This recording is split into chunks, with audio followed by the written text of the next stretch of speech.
Lastly, here we got Karl Rove, who is a ex-Bush administration official, going on an interview on Fox News with a Trey Gowdy, and not really seeming like modern American politics is exactly clicking in his head.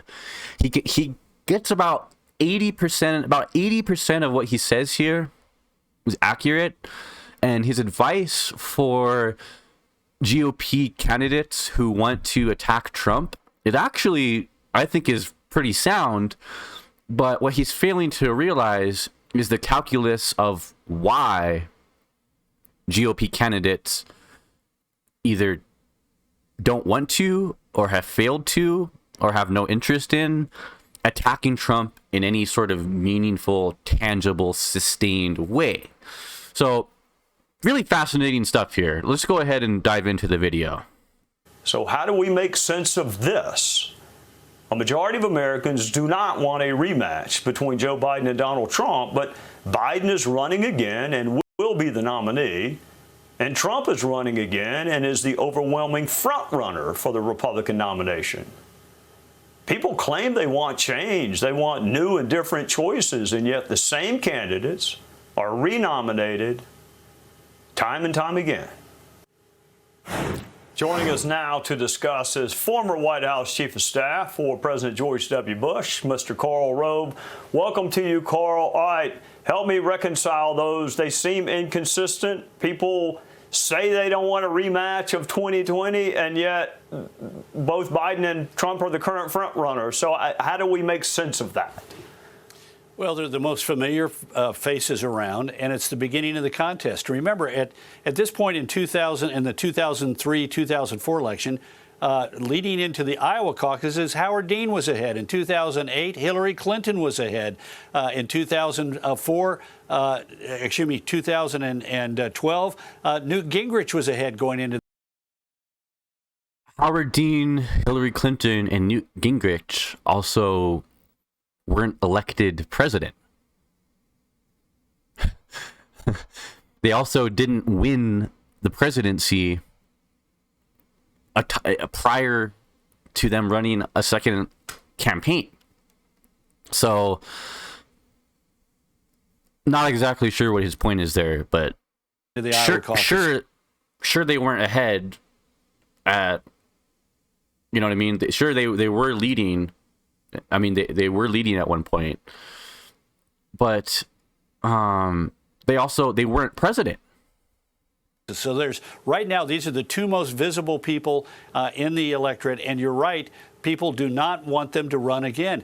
Take a look at the Monmouth poll. Among Democrats, only 25% would prefer that Biden run again. 44% said they would prefer that he step aside. That's that's the word that they use, prefer. And 30% said they had no preference. Those are the people who are being polite, who are really thinking more like the 44%. In the AP National Opinion Research poll, 27% of all Americans said, yes, I want Joe Biden to run again. 73% no. There were similar numbers. 70% said we don't want Donald Trump to run again. So if I were a betting man, I'd put money on Trump and Biden to be the nominees, but I would bet on the field against them, because I think that sentiment is only going to grow. People are not going to get more excited about either one of these two choices. People may not be getting more excited, but people might not have a choice when the rubber hits the road. So he cites, only 25% of Democrats saying that they want Joe Biden to run. But what I'm thinking here is that if it is a rematch of Trump and Biden, which it's looking like it's going to be, how many of those 75% who said they didn't want Biden to run, how many of them are going to allow Trump back into office by not voting for Biden, or that they don't want Biden to run so bad they're willing to vote for a third party or stay home? You know what I mean? Those things don't equal each other. I would I would wager that 9 out of 10 Democrats who are saying right now that they don't want Biden, they will vote for him. They will.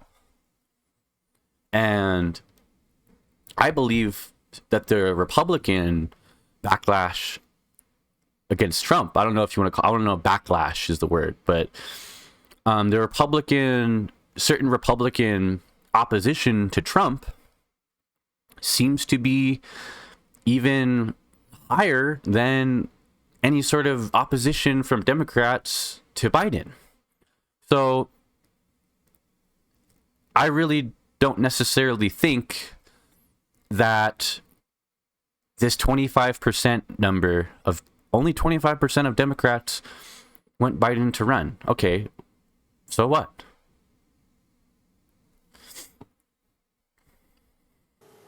All right, Karl. To get to Congress, you have to win a couple of neighborhoods. To get to the White House, you got to win the Electoral College.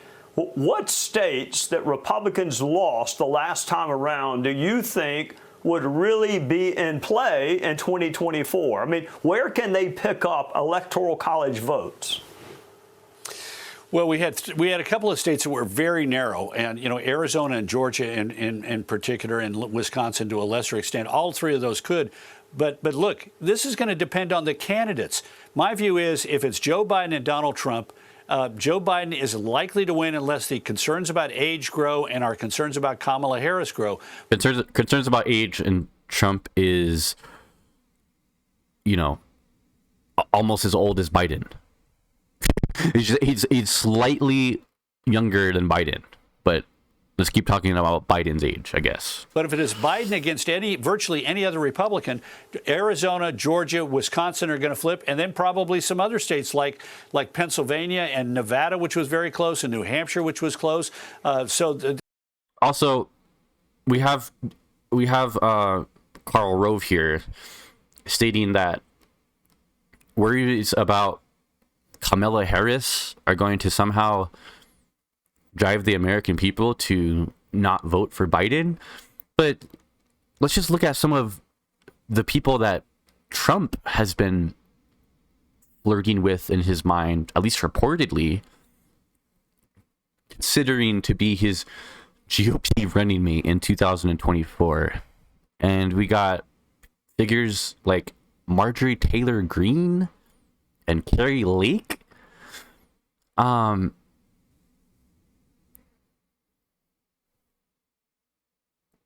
American people are not going to be concerned about having people who deny the sacredness of American elections and would deny and subvert the voice of millions and millions of people at the drop of a hat. Do we want somebody like that being one heartbeat away, one heartbeat away from the presidency? I mean, seriously, are there independent voters out there? Are they more concerned with Kamala Harris or a figure like Carrie Lake? There's going to be some play in this electoral map, but only if it's a different face, because Wisconsin are going to flip, and then probably some other states like Pennsylvania and Nevada, which was very close, and New Hampshire, which was close. So there's going to be some play in this electoral map, but only if it's a different face, because people know who Trump is, people don't know who Biden is. Both of them have their detractors, and they also have their detractors inside their own party. In the Associated Press National Opinion Research poll, 19% of Democrats and 29% of Republicans said they would not support their nominee if they were respectively Biden and Trump. That's a real problem if either party nominates those people, in that there are going to be a bunch of people inside the party who are saying, you know what, Biden's too old, Trump is too controversial, we need to turn the page. And the party that turns the page, I think, is going to have the upper hand in 2024. All right, you have. But we're going to. He's saying that they're going to have people turning away from the Democratic Party based on not wanting Biden to run. It's like Biden already beat Trump by 7 million votes. 7 million votes he won by already. Who's lost more support since 2020? Is it Biden or Trump, who incited an insurrection against the United States and was impeached and has endorsed several people who went on to lose in 2022? Where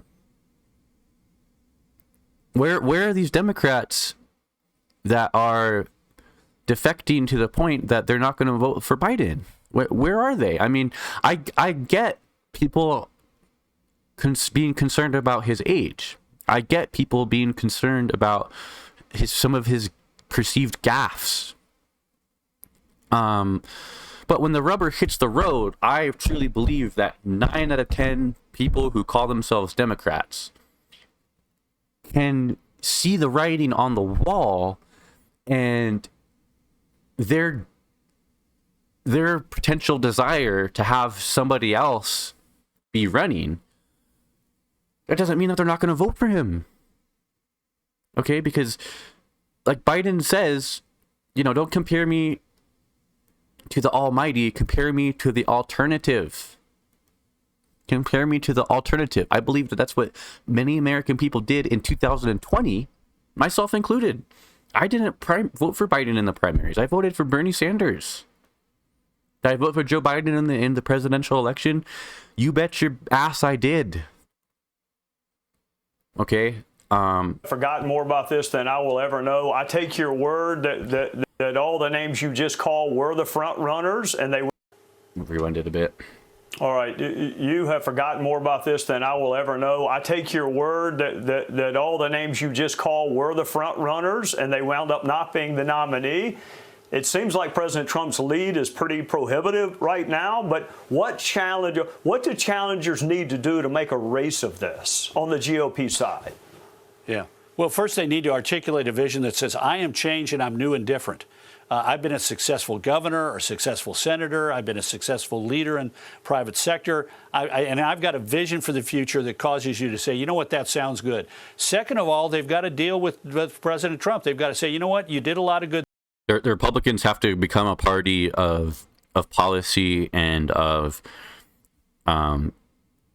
legislation and of legislative success. It's a party of championing legislative success and policy. Yeah. Sorry, Karl, but don't see it happening, bud. And I've got a vision for the future that causes you to say, you know what, that sounds good. Second of all, they've got to deal with President Trump. They've got to say, you know what, you did a lot of good things, but you got baggage. You got baggage in the fact that you've been indicted for things. You may be indicted for more things, that you're a controversial figure, and that you failed to do things. You said you'd build the wall. Well, when you came into office, here's how long the wall was. When you left office, it wasn't much longer. You said you'd take on China, and you proclaimed that you got this fantastic treaty with China to buy a bunch of our American agricultural products, and it didn't happen. You did nothing to attack China on the issue of stealing our intellectual property, of stealing our ideas and manufacturing processes and science and technology. You didn't do anything about that. So I appreciate the good things you did, but frankly, we need new leadership that's actually going to get things done, and I've got a demonstrated record in doing that. They're not going to be able to tiptoe around them. They've got to deal with them head on, and they've got to say, the American people want more than a rerun of 2020, which is exactly where the American people are, as virtually every poll is showing us. Yes, these men have their supporters. Yes, these men have their detractors, but more important than that is we've been governed for 32 years by members of the greatest generation, and the idea of an 82-year-old and a 78-year-old battling out for the White House is not people's idea of what they want to see. Okay, so here's the thing. Karl Rove's advice to potential candidates, it's not terrible advice. Those would be decent talking points to at least start attacking Trump. I mean, at least try. But here's the thing. People in the GOP care about their future political prospects and milking the political system for every dollar that they can milk out of it, and grifting as much as they possibly can grift off of the MAGA supporters. They care about that more than winning elections now, I believe. They really do. They care about hurting liberal feelings. They care about sucking up to whatever Trump's spat out on Truth Social for the morning. And they care about feeling superior and feeling like they're right and feeling like their little small worldview is true. And Trump reinforces their beliefs and tells them it's okay to have these beliefs. It's okay to have them out loud. You don't have to keep them in anymore because other people agree with you. Look at all these people that agree with you. Look at me. I'm the president. I'm agreeing with your beliefs. I'm reinforcing them back to you. That is the appeal of Trump to many voters. It's not any one policy. It's not any one thing that he did in the White House. It's simply what he represents as an affront to liberal America.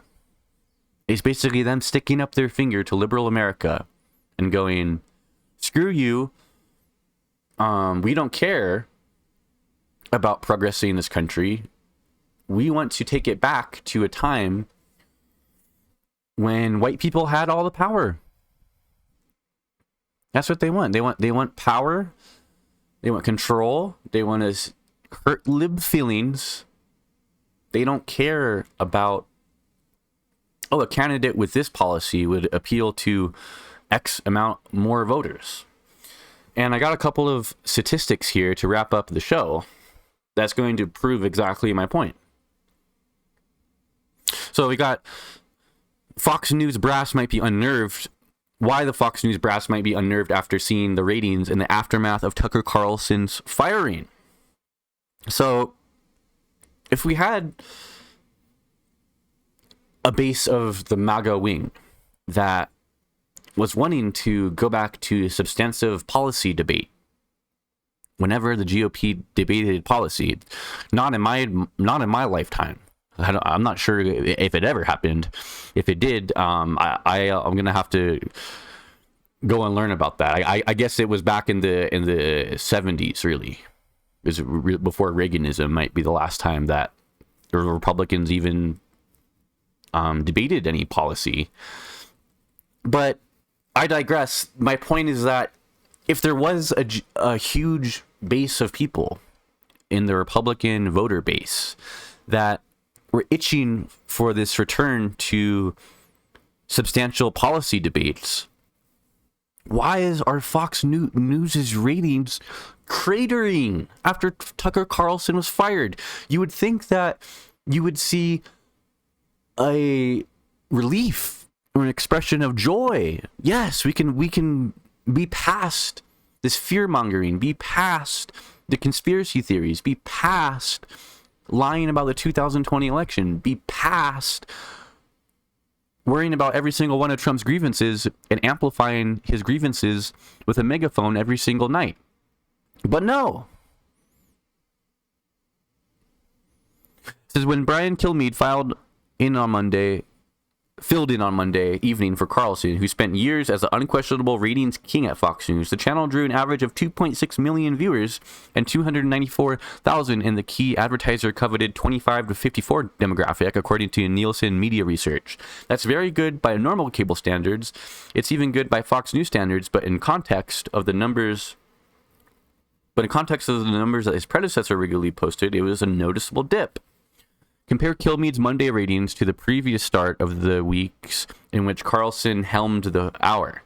When Carlson hosted on April 17th, he averaged 3.2 million total viewers and 445,000 in the key demographic. On April 10th, Carlson averaged 3.1 million viewers and 438,000 in the key demographic. And on April 3rd, Carlson averaged 3.2 million total voters. So these people, they're not just suddenly, we're not going to stop watching the news. I'm just going to tune out of all my conspiracy theory stuff. I'm just going to, now that Tucker's not giving it to me, I guess I'm not going to listen to that stuff anymore. No, they're going to fucking follow Tucker wherever the fuck he goes and continue to listen to his conspiracy theories. Or they're going to go to a different show with other people peddling other conspiracy theories. Because That's what makes them feel good. That's when they go find the media to participate in an act of confirmation bias. They go and find media that confirms their beliefs and regurgitates them back to themselves. That's it. If what Karl Rove was saying here, that, oh, well, we need to start carving out attack angles on Trump and saying, hey, he did good things, but there's too much controversy surrounding him. No, they love the controversy. They love it. It's what engaged them in the political process and got them behind Trump in the first place. Right? So Karl Rove he's just kind of not really looking at the full picture of why Trump is supported as much by the Republicans as he is. He's failing to realize why his support is so ravenous. And one last article I got here for you guys. 2/3 of Republicans still don't believe Biden was elected legitimately. Now, this is a little bit dated from October 25th, 2022. But I think the statistics still illustrate my point. New polling from NBC News shows just 22% of registered Republican voters believe in the legitimacy of Biden's election, with 65% viewing his election as illegitimate. 65% viewing his election as illegitimate. If you're a Republican in the modern GOP, there's no angle for you to attack Trump because 65% still think that he should be the rightful president and that he did win the election. They don't see a problem with Trump's continued grievances being amplified and his turning off of more middle of the pack voters and independents who, by the way, sway presidential elections every single election. They basically decide who is the president, independent voters. If you're if you're trying to make a name for yourself in the modern GOP, saying that the election was legitimate and saying that, saying the clear fact that Biden is in fact president and Biden did in fact legitimately, legally win the election, well, you're turning yourself off to the 65% of the Republican voter base. Come on, Karl Rove. If you're trying to appeal to the Republican voter base, you're going to appeal to their beliefs that they widely hold. So it's like, the Republicans are now in a conundrum of they have to, in order to win the primary, they have to adopt Trump's talking points. They have to say that the 2020 election was stolen in order to attract a sufficient number of voters to win the primary in the first place. So you have an issue where the most popular candidates that garner the most votes and garner the most attention from GOP voters are the ones with the most outspoken, wildest, conspiracy riddled beliefs. You have to appeal to those voters to even get your foot in the door. It's just the math. It's just the math here. You can't win a primary with 22% support by saying the election was legitimate when your primary opponent is going to say that the election was illegitimate and they're going to get the 65%. So there's not really any angle to come at Trump in a consistent way without pissing off a huge number of the GOP. And I think this is why we've seen such half-hearted measures from Ron DeSantis where they know that they need the Trump voters' support.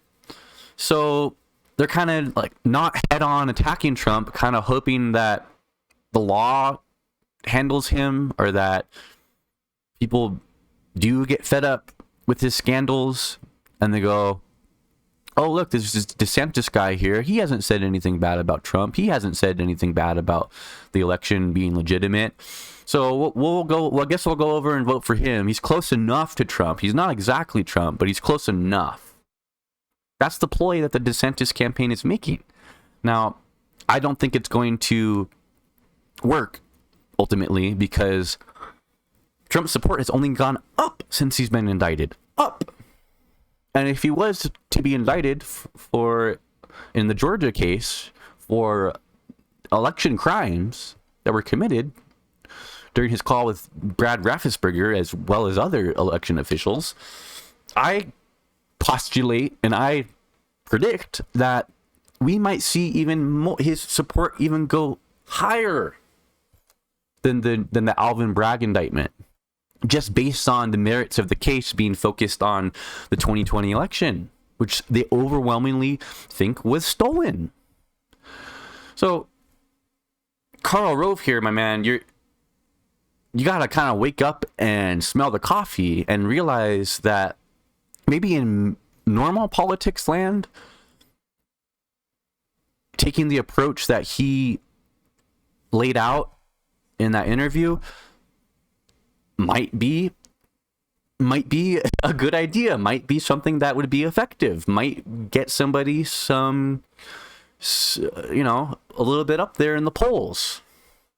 But here's the problem, Karl Rove. We don't live in normal politics land in the United States of America in 2023.